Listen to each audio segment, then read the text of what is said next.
Hello. I've started and stopped this one more times than I can count. Not because I don't know what I want to say, but because I'm not sure how honest I'm ready to be. There are things you can admit quietly to yourself that feel different once you say them out loud. My name is Richard Bennett. I'm 78 years old. I live alone now in a house that used to feel permanent. My wife Eleanor died 2 years ago. We were married for 51 years. When I say that, people usually nod, impressed. They hear success in that number, longevity, commitment. What they don't hear is how long 51 years can be when you're living them halfway. The title says it took me 50 years to realize something. That's not quite accurate.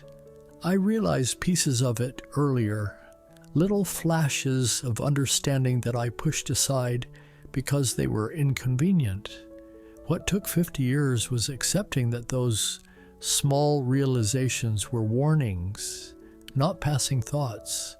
For most of my life, I lived by a set of rules. I never wrote them down. No one taught them to me directly. I absorbed them the way you absorb weather, gradually, without questioning where it came from.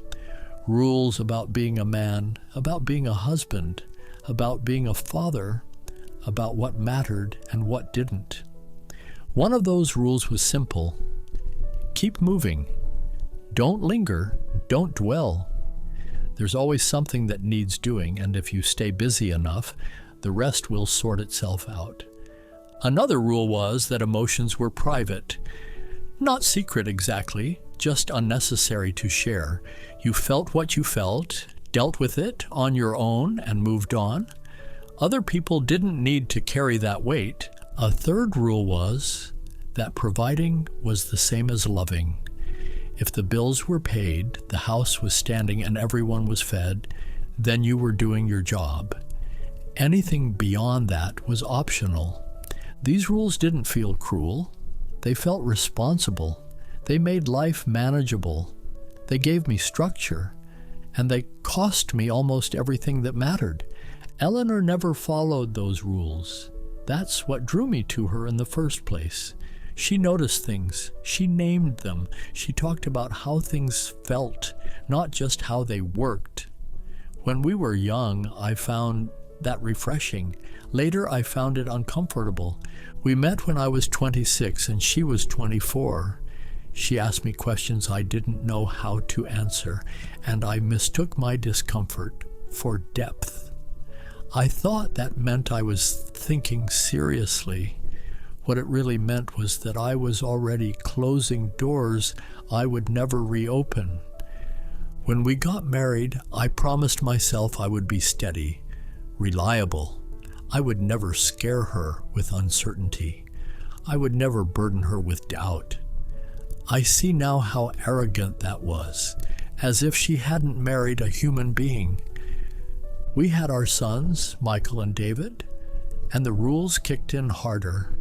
Work came first, stability came first, keeping things running came first. Emotional availability became something I would get to later, when things slowed down. They never slowed down. Michael was born curious and loud. He wanted answers. He wanted interaction. He wanted me. I loved him, but I treated his energy like something to contain. I gave him structure instead of attention, discipline instead of presence. I thought that was parenting. David came along quieter. He observed. He learned quickly what kind of space he was in. I thought that meant he was easier, less demanding. What it meant was that he adapted to my absence instead of pushing against it. Eleanor saw all of this. She didn't confront me directly. She asked questions. She made comments. She suggested things, walks, conversations, moments of stillness. I heard them all as optional, nice ideas, extras. The rule I was following was that if something wasn't urgent, it could wait. That rule alone cost me more than I can measure. Years passed, decades. Our life worked. That's the dangerous part. Nothing collapsed. There was no single moment I could point to and say, that's when I failed. The marriage didn't break. The boys didn't rebel. The house didn't fall apart. Instead, something quieter happened. The emotional temperature dropped a degree at a time.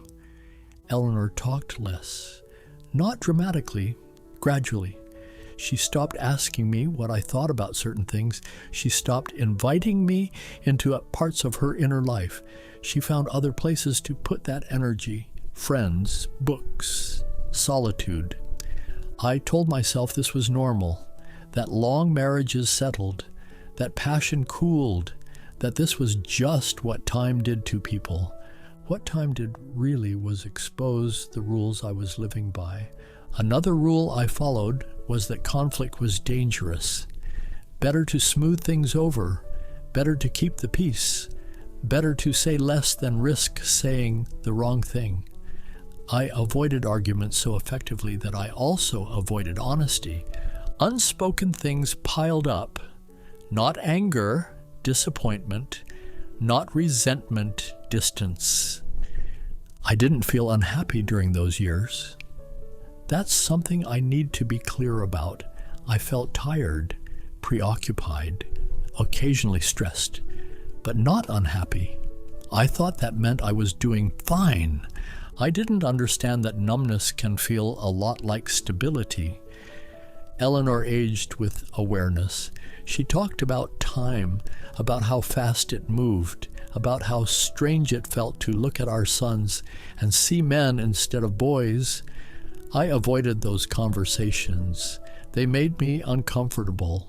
They poked holes in the illusion that there would always be more time to pay attention later. She suggested small things, sitting together without distractions, short trips, shared experiences. I treated those suggestions like things we could do someday, when work was lighter, when schedules cleared. The rule I was following was that later was safer than now. Then Eleanor got sick. Cancer doesn't care about your rules. It doesn't care how careful you've been or how well your life functioned. It arrives and demands your attention immediately. Everything I thought mattered disappeared overnight. Work stopped mattering. Efficiency stopped mattering. The rules I had lived by for 50 years suddenly had no use. And I realized something that terrified me. I had built my entire life around rules that worked beautifully, right up until the moment they didn't. When Eleanor got sick, the rules I had lived by didn't just fail me. They abandoned me completely. They offered no guidance for what to do when the person you've structured your life around is suddenly fragile. There was no procedure for sitting quietly with someone you love and admitting you don't know how to help. No checklist for being present when there's nothing left to fix. I tried to apply them anyway at first. I organized appointments. I tracked medications. I handled logistics. I stayed busy. It felt familiar, safe, but none of it touched what was actually happening between us. Eleanor noticed that too. There was a moment not long after the diagnosis when we were sitting in the living room. She was tired but awake. The television was on, muted. I was reading something on my phone, pretending to be occupied. She looked at me and said, "You don't have to manage this." Just that. Not accusing, not emotional, simply factual. I didn't know how to respond. Managing things was all I knew how to do. So I nodded and said something vague. And then for the first time, I put the phone down and just sat there. No agenda, no task, just the two of us in the same space. That was when I realized how rarely I had done that. In the months that followed, I learned things that felt obvious in hindsight and devastating in practice. I learned that presence can't be scheduled, that listening isn't something you do while waiting for your turn to speak, that love doesn't ask for efficiency.